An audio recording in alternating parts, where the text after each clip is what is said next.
허락하신 하나님의 말씀은 사도행전 17장 22절로 34절까지의 말씀입니다.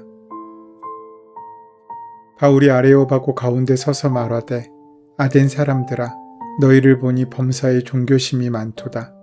내가 두루 다니며 너희가 위하는 것을 보다가 알지 못하는 신에게라고 새긴 단도 보았으니 그런즉 너희가 알지 못하고 위하는 그것을 내가 너희에게 알게 하리라. 우주와 그 가운데 계신 만물을 지으신 하나님께서는 천지의 주제시니 손으로 지은 전에 계시지 아니하시고 또 무엇이 부족한 것처럼 사람의 손으로 섬김을 받으시는 것이 아니니 이는 만민에게 생명과 호흡과 만물을 친히 주시는 이심이라. 인류의 모든 족속을 한 혈통으로 만드사 온 땅에 살게 하시고 그들의 연대를 정하시며 거주의 경계를 한정하셨으니 이는 사람으로 혹 하나님을 더듬어 찾아 발견하게 하려 하심이로되 그는 우리 각 사람에게서 멀리 계시지 아니하도다. 우리가 그를 힘입어 살며 기동하며 존재하느니라. 너희 시인 중 어떤 사람들의 말과 같이 우리가 그의 소생이라 하니 이와 같이 하나님의 소생이 되었은즉 하나님을 금이나 은이나 돌에다 사람의 기술과 고안으로 새긴 것들과 같이 여길 것이 아니니라. 알지 못하던 시대에는 하나님이 간과하셨거니와 이제는 어디든지 사람에게 다 명하사 회개하라 하셨으니 이는 정하신 사람으로 하여금 천하를 공의로 심판할 날을 작정하시고 이에 그를 죽은 자 가운데서 다시 살리신 것으로 모든 사람에게 믿을 만한 증거를 주셨음이니라 하니라. 그들이 죽은 자의 부활을 듣고 어떤 사람은 조롱도 하고 어떤 사람은 이 일에 대하여 내 말을 다시 듣겠다 하니 이에 바울이 그들 가운데서 떠나매 몇 사람이 그를 가까이하여 믿으니 그 중에는 아레오바고 관리 디오누시오와 다말이라 하는 여자와 또 다른 사람들도 있었더라. 복음을 위하여 기꺼이 쫓기는 자, 도망자 신세가 되어버린 바울은 데살로니가와 베레아 지역으로부터 아덴으로 피신해 왔습니다. 바울 사도는 1차, 2차 선교여행을 통해서 너무나 힘겨운 일들을 많이 겪었습니다. 매맞고 고문당하고 배척당했습니다. 굶주리고 헐벗었으며 쫓기고 도망쳐야 했습니다. 그렇게 가는 곳마다 너무나 큰 박해를 받으니까 사람들은 바울 사도를 데리고 아덴으로 피신을 합니다. 똑같은 인간의 성정을 가진 사람이었기에 때로는 이 모든 것들이 싫고 피하고 싶었을 것입니다.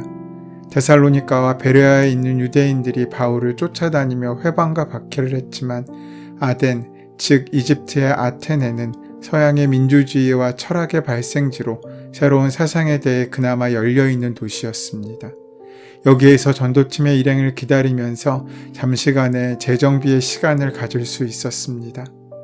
그리고 그렇게 일행들이 떠나고 선교팀의 동료들을 기다리면서 바울은 이제 아덴 도시에 홀로 떨어지는 여유의 시간을 갖게 되었습니다. 그러나 그렇게 짧은 시간일지라도 하나님에게는 무의미한 시간이 없으셨습니다. 그렇게 아덴에서 잠시 쉬면서 자신을 재정비할 수 있는 상황임에도 불구하고 바울의 눈과 마음과 심장을 뒤집어 놓는 것들이 천지사방에 널려 있었습니다. 그러한 아덴을 보면서 하나님의 심정이 사도 바울의 가슴 속으로 밀려들었기 때문입니다. 바울은 처음부터 아덴에서 복음을 전하려고 했던 것이 아니었습니다.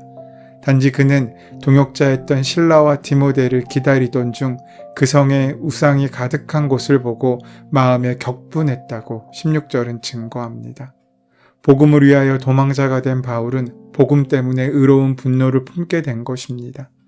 바울이 본 곳은 그 성 아덴에 우상이 가득한 것이었습니다. 그 당시 그 시대 사람들에게 아덴은 관광 명소 이상의 의미를 지닌 동경의 도시였습니다. 많은 사람들이 동경하고 가보고 싶고 살고 싶어 하던 도시였지만 복음 전도자인 바울의 눈에는 한낱 우상이 가득한 곳에 불과했습니다. 그래서 아덴을 바라보며 바울은 격분하게 됩니다. 바울이 아덴에서 저희를 기다리다가 온 성에 우상이 가득한 곳을 보고 마음이 격분했다고 성경은 기록하고 있습니다. 이것이 바로 관점의 차이입니다. 세상 사람들이 보기에 아덴은 지성에 가득한 품격 있는 도시라면 기독교인의 관점으로 본 아덴은 우상숭배가 가득한 타락한 도시였기 때문입니다. 그리스도인들이 가장 먼저 마음에 회복해야 할 것이 바로 이러한 기독교적인 세계관을 갖는 것입니다. 기독교적 세계관으로 삐뚤어진 이 시대의 문화와 사상을 해석할 수 있는 눈을 회복해야 합니다. 영적인 눈으로 이 문화와 도시와 세상의 사고를 가늠할 수 있어야 하는 것입니다. 바울 사도는 그 우상으로 가득한 도시 아덴을 바라보면서 분노합니다. 그 분노의 근거는 바울 사도의 마음에 일어나는 감정적인 반응이 아니라 하나님의 마음에 감응된 결과였습니다. 우상으로 가득한 아덴 도성을 보면서 인간이 이루어 놓은 찬란한 업적, 갖가지 예술성과 창조성으로 조각해 놓은 파르테논 신전을 보면서 오히려 바울 사도는 가슴 아파하고 질투한 것입니다. 질투를 했다니 이것이 무슨 말입니까? 바울 사도가 볼 때 아덴의 신전에서 행해지는 경배와 영광이 마땅히 하나님에게 드려져야 할 것이라고 보았기 때문입니다. 그러하기에 그는 격분하고 질투하였던 것입니다. 그리고 하나님이 인간을 창조하실 때 인간에게 부어주신 모든 예술성과 문학성과 창조적 은사들이 하나님의 영광을 위해서가 아니라 우상들에게 바쳐지고 사용되는 것에 대한 안타까움이었습니다. 그곳에 가득한 헛된 것에 대한 애정과 헌신, 경배와 영광이 쏟아부어지고 있는 것에 대한 분노이자 질투의 마음이었습니다. 이것이 지금 바울 사도가 느끼는 질투입니다. 그러나 이 말은 바울이 질투했다란 정도로 이해할 수 없습니다. 참 의미는 바울 사도가 우상이 가득했던 그 도시를 바라보면서 주체할 수 없는 하나님의 심정을 느꼈다는 의미를 갖고 있는 것입니다. 하나님께서는 아덴 도시 사람들이 마땅히 창조주이며 통치자이신 하나님께 돌려야 할 영광을 엉뚱한 것들에 돌리고 경배하고 힘을 쏟아 질투하고 있으십니다. 그래서 그는 견딜 수 없는 마음으로 이 도성을 돌아다니며 철학자들을 만나고 저작거리의 사람들을 만나고 유대인들의 회당에 들어가 날마다 그들과 쟁론하고 변론한 것입니다. 즉 하나님을 대신해 싸웠다는 것입니다. 하나님의 심정으로 말입니다. 그렇다면 바울의 반응, 바울의 행한 것이 무엇입니까? 17절과 18절 말씀은 바울이 행한 것을 이렇게 증거합니다. 바울은 때와 장소를 가리지 않고 또 사람을 가리지 않고 매일매일 복음을 증거한 것입니다. 바울과 논쟁했던 에피쿠로스 철학자들은 쾌락이 몸속의 고통과 영혼의 걱정이 없는 상태로 바라보고 이에 이루고자 가르치고 훈련했지만 사실 이것은 사람의 힘으로는 불가능한 일이었습니다. 또한 스토아 철학자들은 모든 것이 신이라고 생각하고 자연과 이성의 조화를 이루며 살아가는 삶이 고통으로부터 자유로운 삶이라고 가르쳤지만 그건 역시 참된 진리가 아니었습니다. 그러하기에 바울은 그들에게 예수 그리스도와 부활을 전했고 그들은 바울을 언덕 위에 있는 아레오바고 광장으로 데리고 갔습니다. 바울은 그들을 향해 오늘 우리에게 허락하신 본문인 22절부터 31절 말씀에서 볼 수 있듯이 복음을 증거하고 있습니다. 바울은 먼저 아덴 사람들과의 접촉점을 찾기 위해서 아덴 사람들이 범사에 종교심이 많음을 지적하며 알지 못하는 신에게로부터 자신의 설교를 시작합니다. 아덴 사람들은 그리스 신화에 등장하는 셀 수 없는 많은 신들 외에도 혹시 그들이 알지 못해 소외되는 신들이 없도록 하기 위해 그 신들을 위한 제단을 만들었습니다. 바울은 아덴 사람들에게 범사에 종교심이 많다라고 표현하고 있습니다. 여기서 종교심이라고 번역된 원어는 신을 두려워하는 마음이라는 의미를 갖고 있습니다. 그래서 종교심이 많다는 번역에 의견이 없지만 특정 신앙을 고백하지 않더라도 모든 사람은 종교심을 가지고 있음을 간과해서는 안 됩니다. 바울은 자신의 설교에서 하나님에 대해 이렇게 말하고 있습니다. 먼저 하나님은 우주의 창조주시라고 증거합니다. 그 다음으로 하나님은 모든 생명을 유지하시는 분이시고 모든 민족을 다스리시는 분이라고 증거합니다. 마지막으로 바울은 사람이 하나님을 힘입어 살며 기동하며 하나님이 이 세상의 심판자로서 예수 그리스도를 죽은 자 가운데서 다시 살리신 분이라고 그 말씀과 설교의 끝을 맺습니다. 특별히 죽은 자들의 부활에 대한 바울의 설교를 들은 아레오바고 광장의 아덴 사람들의 반응은 32절에 기록되어 있습니다.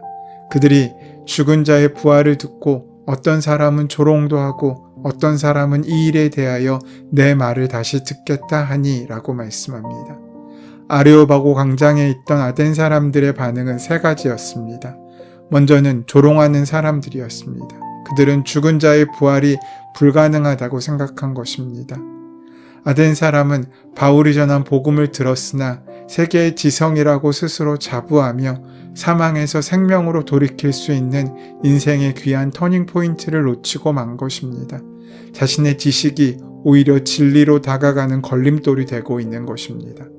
대부분의 아덴 사람들은 그렇게 바울을 조롱했으며 그들 중 소수만이 복음에 관심을 보이고 영접했습니다. 두 번째는 바울의 부활에 대한 말을 나중에 다시 듣겠다고 미뤄둔 사람들입니다.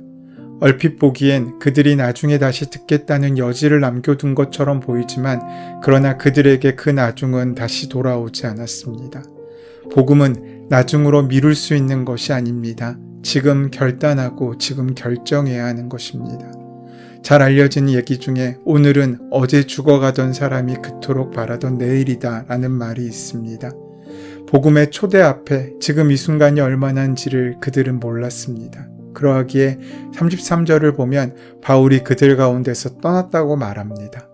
마지막으로 세 번째 부류의 사람들이 남아 있습니다. 그들은 바울의 설교를 듣고 복음을 영접하고 예수를 믿은 사람들입니다. 34절은 이렇게 증거합니다. 몇 사람이 그를 가까이하여 믿으니 그 중에는 아레오바고 관리 디오누시오와 다말이라 하는 여자와 또 다른 사람들도 있었더라. 아덴에서의 사역 결과만 놓고 보면 바울의 사역은 실패한 것처럼 보입니다. 그러나 전 세계를 뒤흔들 복음의 씨앗은 폭발적인 생명력을 품고 그렇게 로마 제국에 심기어지게 되고 로마 제국을 정복하기에 이릅니다.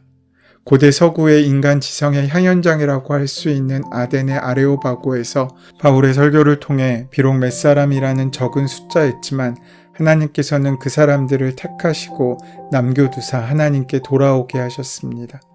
분명 사도행전 속에서 바울의 사역 가운데 아덴에서의 회심자의 숫자가 제일 적었습니다. 그래서 어떤 사람들은 바울의 아덴 설교를 통해 그리 많은 회심자를 얻지 못했기에 이 설교와 사역은 실패했다라고 말하기도 합니다. 그러나 성공과 실패의 기준이 단지 눈에 보이는 회심자의 숫자가 아니기에 그것을 단지 실패라고 정의할 수 없습니다. 씨를 뿌리는 사람이 있고 물을 주고 자라게 하는 사람이 있는가 하면 그 열매를 거두는 사람이 있습니다. 하나님께서 각자에게 맡겨주신 시기와 역할과 사명이 다를 뿐입니다. 하나님의 계획은 우리가 이해하지 못하고 동의하지 않더라도 반드시 실행되며 하나님의 약속은 더딘 것처럼 보이지만 가장 완벽한 때에 성취되고 하나님의 사랑은 저항할 수 없는 은혜로 우리를 사로잡으시고 하나님의 심판은 예수 그리스도 안에서 하나님의 공의와 영광을 모든 사람들로 보게 할 것입니다. 이사야 선지자의 말처럼 우리가 전한 것을 누가 믿느냐라는 예언처럼 바울은 아덴의 아레오바고의 설교를 통해 타락한 문성을 가진 인간의 지혜가 얼마나 십자가의 복음의 말씀을 어리석은 것으로 간주하는지를 느끼고 깨달았을 것입니다. 한편으로 여전히 그 척박한 곳에서도 한 생명 한 생명을 부르시는 하나님의 측량할 수 없는 사랑의 은혜를 깨달았을 것입니다. 유대인은 표적을 구하고 헬라인은 지혜를 찾았지만 그들 중 누구도 사망에서 생명으로 그 삶을 돌이킬 수 없었습니다. 오늘날에도 복음은 미련한 것처럼 보이고 사람들의 조롱을 받기도 하지만 오직 주님만이 죄와 사망 가운데 있는 헛된 우리의 인생을 생명으로 돌이키실 수 있음을 신뢰하며 매일매일의 삶 가운데 주님께서 역사하시는 영적인 은혜의 기회를 우리는 삼고 만날 수 있어야 합니다. 하나님께서는 바울을 통해 그 척박한 아덴의 아레오바고 현장에서 영원한 생명에 대해 갈급한 사람들이었던 디오누시오와 다마리를 회심하게 하신 것처럼 우리의 삶 주변에도 이러한 사람들을 남겨두셨습니다. 그러하기에 비록 척박한 상황이라고 할지라도 오늘 우리 삶을 통해 복음을 증거하는 은혜가 함께하는 복된 하루가 되기를 소원하고 축원합니다. 은혜의 주님, 우리도 이 혼탁한 세상 가운데 살고 있지만 세상의 풍조를 따라 살아가는 것이 아니라 늘 깨어 있어 그 흐름을 거슬러 주님께서 이끄시는 귀한 삶을 살 수 있는 용기와 지혜를 허락하여 주시옵소서. 예수님의 이름으로 기도드립니다. 아멘. 이제 오늘 이 아침 우리에게 허락하신 본문의 말씀이 오늘 나에게 주시는 말씀으로 만나지기 위하여 본문의 말씀을 깊이 묵상하시고 함께 기도하는 시간 가지도록 하겠습니다. 함께 기도합니다.